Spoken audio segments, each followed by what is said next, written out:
저는 말씀의 제목을 눈물 속에서 하나님을 바라보라라는 제목을 함께 은혜 나누기 원합니다. 오늘 수많은 사람들이 우는 날입니다.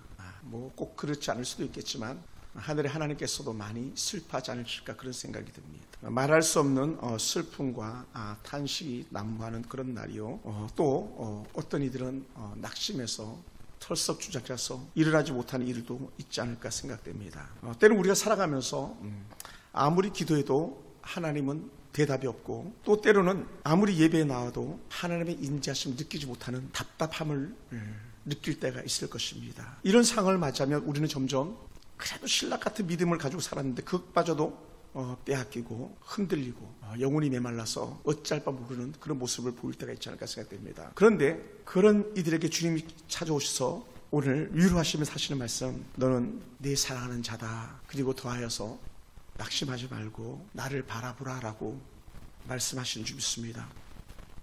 바로 이 시편 40편이 바로 그런 시입니다. 제가 오늘 뭐 어떤 상황이 이래서 이 시편을 고른 것이 아니라 제가 39, 40, 41, 42 시편을 지금 4편째 계속 연하에서 하고 있기 때문에 오늘 본문이 이렇게 중첩되어서 마음이 더 아픔이 없지 않아 있습니다.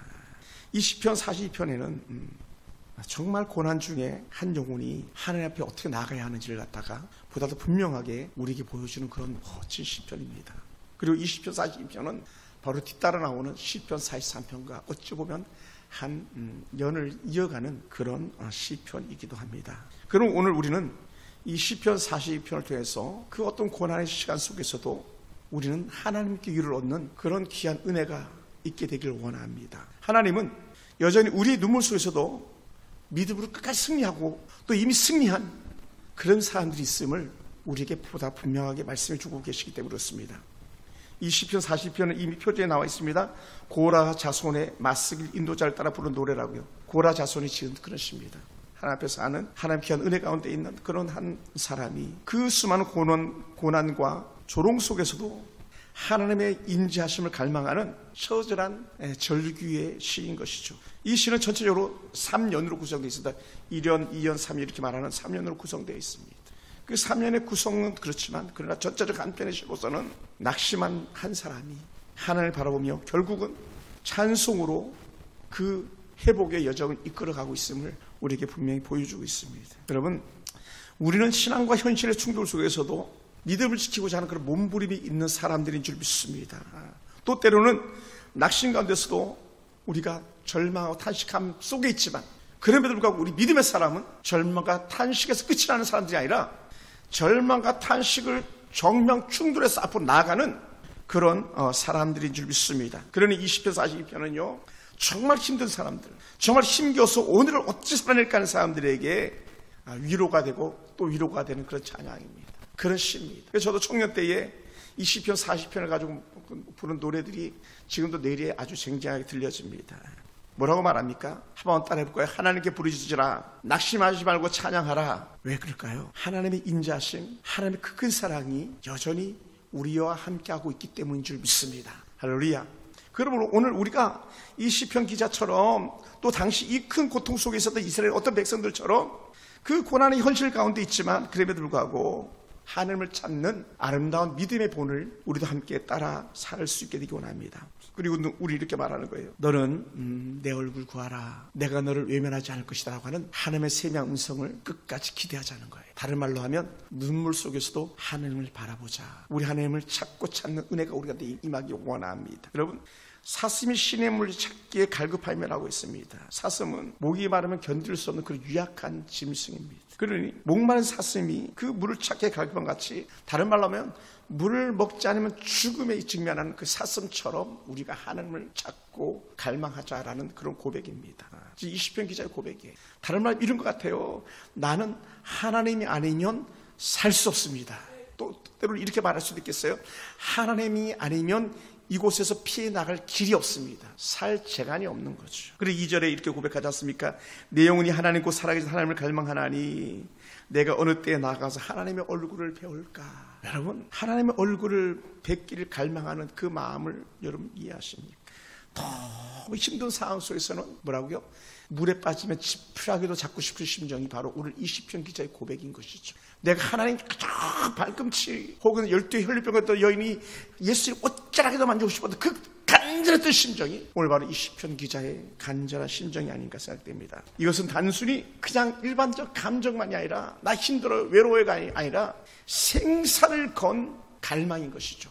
그래 어떻게 씁니까 여러분? 목숨이 이태로운 상태를 갖다가 이 갈망한다라는 그런 표현을 쓰는 거거든요. 사막에서 목이 마를 때에 모세에게 부르짖었던 백성들의 모습을 여러분 기억하십니까? 얼마나 그들이 거칠었습니까? 저들이 나를 치려하나이다까지 했었잖아요. 왜요? 생사가 걸려있는 거니까.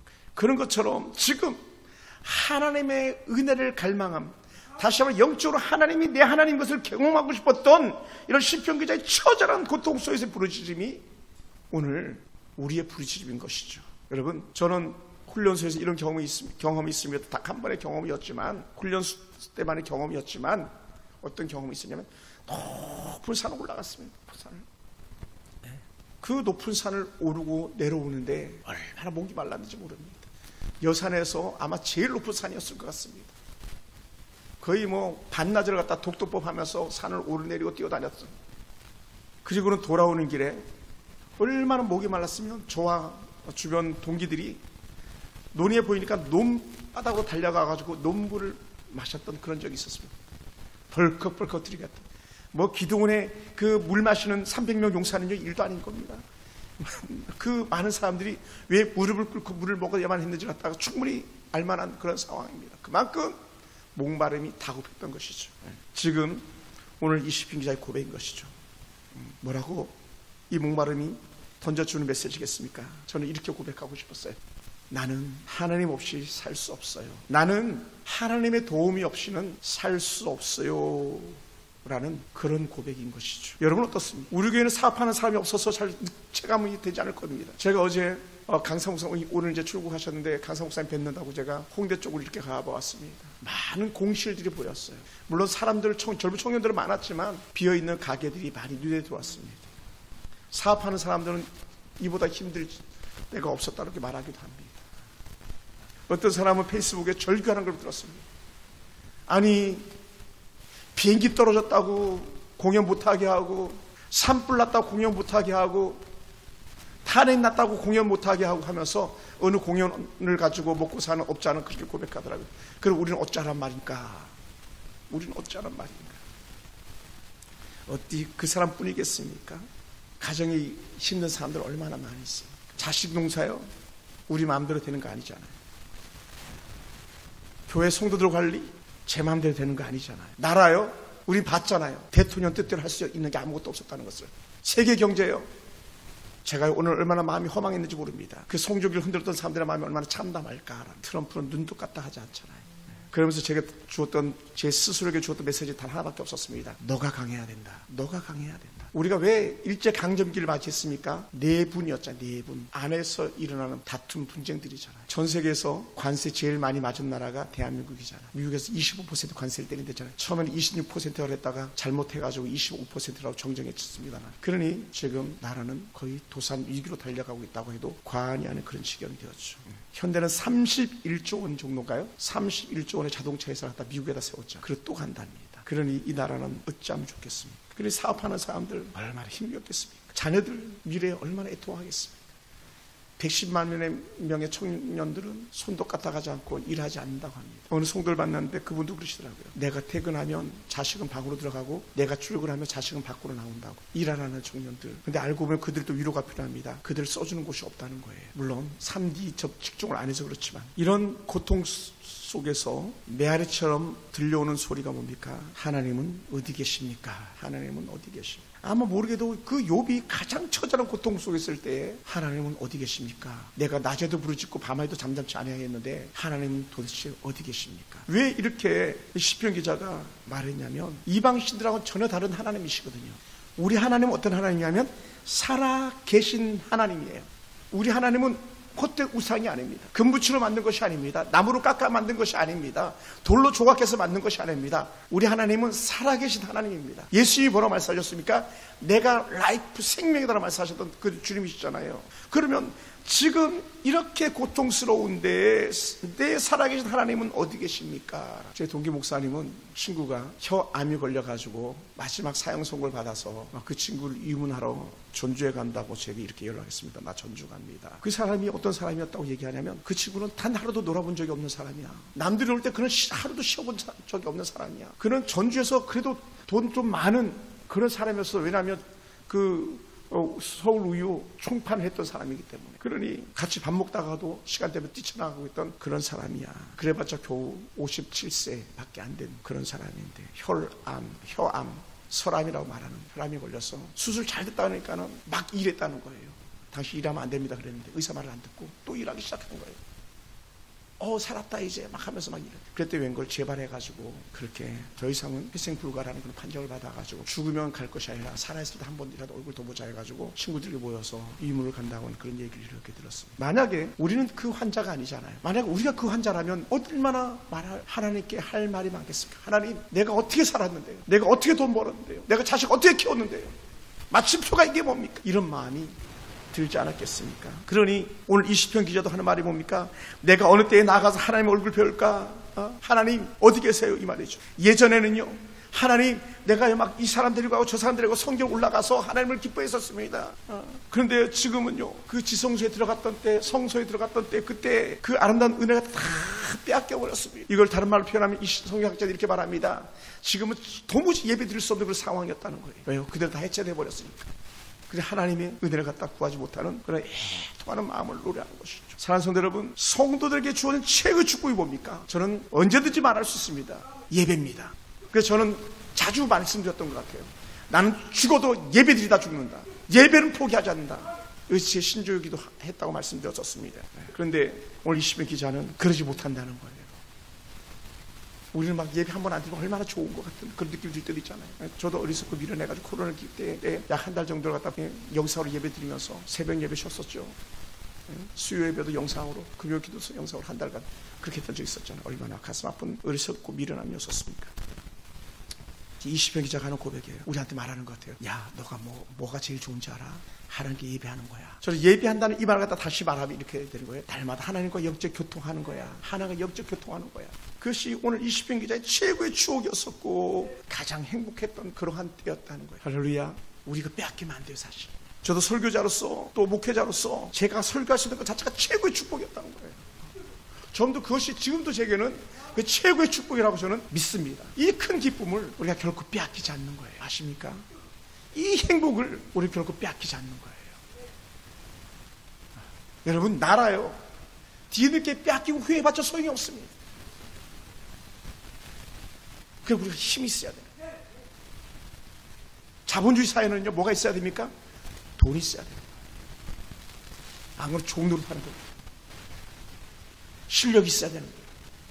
안 그러면 종노릇 하는 거예요. 근데 이것도 더 큰 게 뭐냐면, 때로는 돈이 없고 때로는 실력이 없어도 우리 하나님이 우리와 함께 하셔야 되는 거예요. 할렐루야. 우리 이거 빼앗기면 안 되는 줄 믿습니다. 왜 우리가 그렇게 살아야 되는가? 3절을 읽어보면 잘 알 수 있습니다. 우리 3절 한번 읽어볼까요? 3절 다 같이 한번 읽어봅시다. 사람들이 시작. 사람들이 종일 내게 하는 말이 내 하나님이 어디 있느냐 하오니 내 눈물이 주야로 내 음식이 되었도다. 사실 이 본문을 보면 너무 마음이 아프기도 해요. 사람들이 하루 종일 짹짹짹짹짹짹짹 막 잡사가지고 짹짹거리듯이 우리에게 말하는 거예요. 야, 너 예수 믿는다며. 야, 너 목사라며. 너 그래도 서울에서 목회 안 되며. 근데 너 하나님은 어디 있냐? 시 목사님, 나는 목사님이 신학교 다닐 때 큰 목회 할 줄 알았어. 그래도 우리 동기 중에 잘 나갈 줄 알았어. 막 이런 얘기 하잖아요. 그러면요, 얼마나 속이 상한지 몰라요. 광명교세요. 뭐 해탐이 1등 했었거든요. 내가 1등 안 하면 우리 전도사님이 1등 하시고. 그게 뭐 1등이 뭔지 모르겠지만, 그러니 다 잘 될 줄 알았다는 것이죠. 공부 잘하면 다 잘 될 줄 알지 않습니까? 그런데 그렇지 않더라는 거예요. 제가 아는 어느 권사님 신랑은요, 고대 법대를 나와가지고 매일 하는 게 뭐냐면 셧더맨이에요. 셧더맨. 약국하는 권사님 출근하면 셧더 올려주고 퇴근하면 셧더 내려주고 출근시켜주고 퇴근시켜주는 게 그분의 하루 일과기도 했어요. 고대 법대 나왔는데. 고대 법대면요, 서울대 가고도 남는 사람이에요. 그러니까 그 사람은 고대 법대됐다고 막 얼마나 좋아했겠습니까? 우리 교회 집사님도 고대에 상대 나오신 분이 있어요. 그 당시에 고대 상대면 최고의 과예요. 얼마나 힘든 시간들을 보내고 계셨는지 몰라요. 그런 사람들에게 뭐라고 말합니까? 야, 너 왜 그래? 야, 나는 너가 그럴 줄 몰랐다. 제 친구도 잘 나간다고 그렇게 막 하는 친구였었습니다. 그래서 어느 날 딱 만났는데, 야, 재홍아, 나 삼재야, 삼재. 막 이러더니 진짜 삼재처럼 돼버렸어요. 부인이 암 걸리고, 회사는 문을 닫아야 되고, 회사 문을 그래도 다시 이전해가 줄여가지고 또 해보려고 그랬는데, 자기가 이제는 걷지도 못하는 그런 아픈 환자가 돼버리고 만 거예요. 그래 통화했더니, 야, 나 문 닫았어, 회사. 그리고 나 앞으로 걷지 못한대. 걸으려면 다리 잘라서 목발 짚어야 된다는 거야.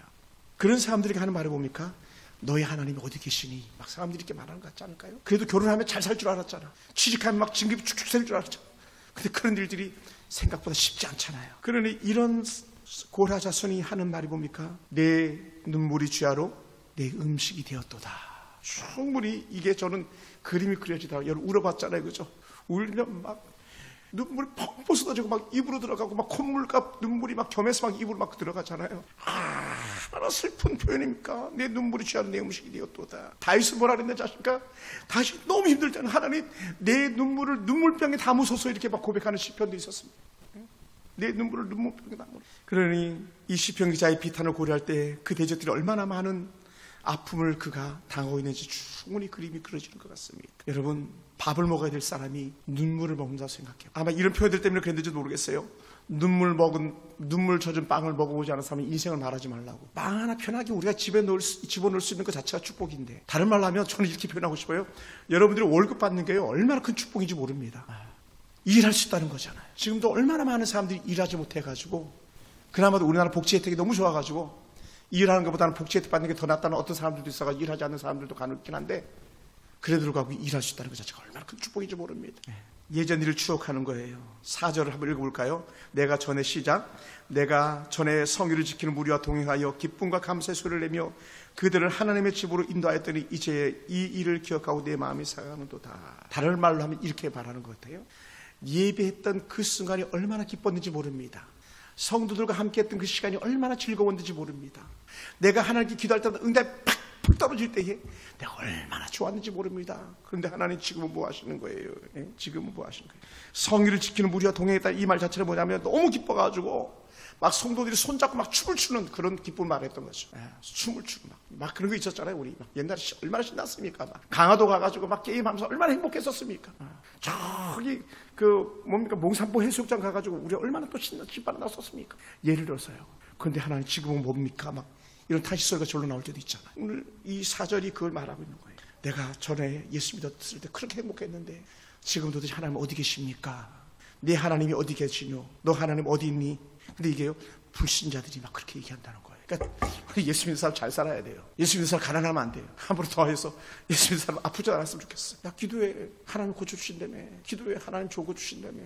이 시편 40편의 고라 자손의 마음이 오늘 이 만백성에게 전해지는 그런 마음이 아닐까 생각됩니다. 여러분, 그럼에도 불구하고요, 우리에게 큰 은혜와 위로가 임하는 줄 믿습니다. 뭘까요, 그게?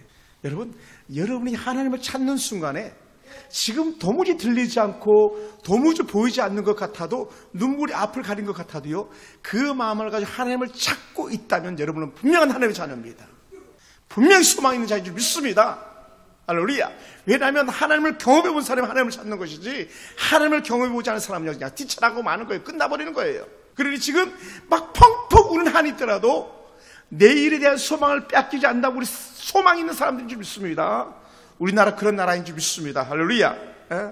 그리고 오늘 우리가 정신 차리고 하나님을 갈망하는 그 생존의 부르짖음이 우리 가운데 새롭게 막 들려지길 주로 축원합니다. 사랑하는 성도 여러분, 누가 지금 이런 목마름이 있습니까? 하나님의 최고 축복이 여전히 여러분과 함께하고 있음을 믿으시기 바랍니다. 하나님과 함께 분주하게 막 달려오는 여러분이 하나님이 함께하고 있는 사람들인 줄 믿습니다.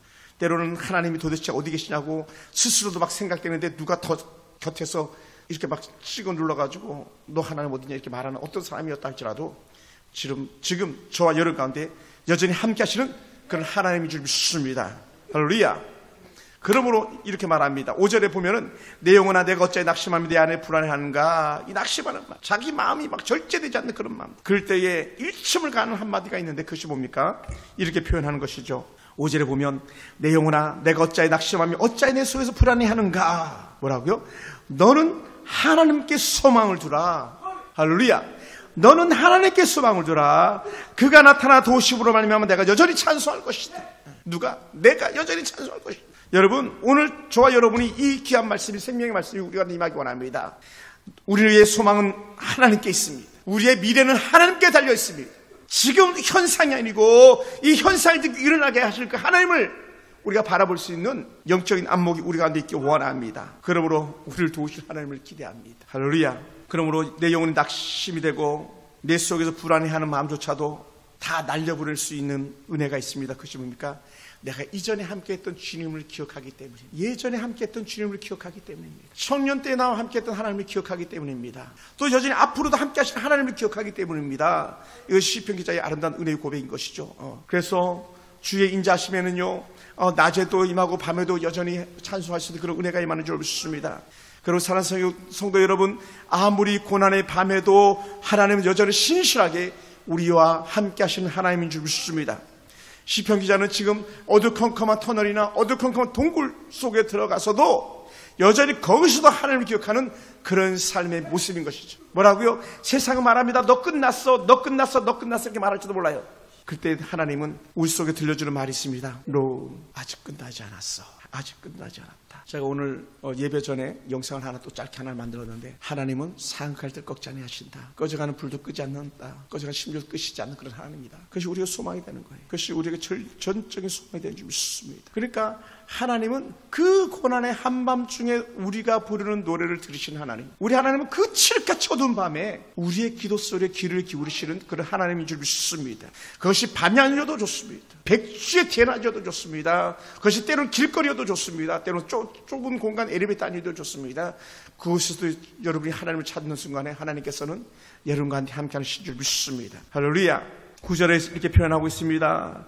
내 반석이 하나님께 말하기를 어찌하여 나를 잊으셨나이까? 내가 어찌하여 원수의 앞절로 말미암아 슬프게 다니니까 하리로다. 내 뼈를 찌르는 칼같이 내 대적이 나를 비방하여 늘 내게 말하기를 내 하나님 어디 있느냐 하는도다. 반복적인 표현을 다시 쓰고 있죠. 그때에 다시 말합니다. 내 하나님이 여전히 나와 함께하므로 나는 내 하나님을 찬송하리로다. 여러분, 세상이 득세한 것처럼 보일 때에 한결같이 세상이 이렇게 말합니다. 하나님은 없다. 이 시편 기자에게 하는 말을 보니까 너의 하나님이 어디 있냐? 없다. 하나님이 있다면 너는 지금 이런 상황을 만나지 않을 것이다. 이렇게 말할지도 모릅니다. 혹 어떤 이들을 말할지도 모릅니다. 그 광화문에서 외쳤던 그 기도 소리가, 그 노래 소리가 무슨 의미가 있었느냐? 때로 여의도에서 외쳤던, 전국 곳곳에서 외쳤던 그런 기도자들의 기도가 무슨 의미가 있느냐? 봐라. 이렇게 말하는 사람들이 혹 있을지도 모릅니다. 그러나 여러분, 게임은 끝나지 않았습니다. 진리는 승리하게 되어 있고요. 빛은 어둠을 몰아내는 힘이 있습니다. 하나님이 우리를 잊은 것 같지만 하나님은 단 한순간도 믿음의 자녀들을 잊으신 적이 없습니다. 그래서 제가 아주 일전에 이렇게 말씀드린 것이 있는데 기억이 날지 모르겠습니다. 윤석열 대통령이 탄핵을 당하든 아니면 기각이 되든 가장 큰 복을 받은 개인이 있다면 그것은 윤석열 그 자신이다라고 얘기했습니다. 대통령 지위보다 더 나은 지위가 하나님의 자녀 회복이거든요. 하나님의 자녀 회복.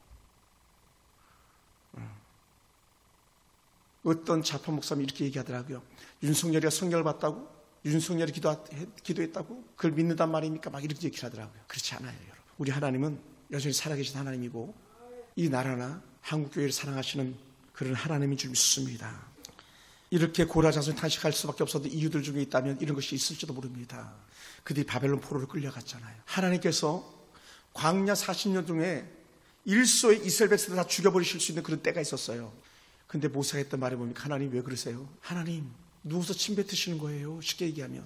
그렇게 이스라엘 백성을 광야로 이끌었으면 끝까지 책임져서 가나안 땅에 들여보내셔야지. 그 백성을 광야에서 죽이시려고 데려왔다 이렇게 얘기하지 않을 겁니까? 이방의 사람들이 그렇게 말할 거예요.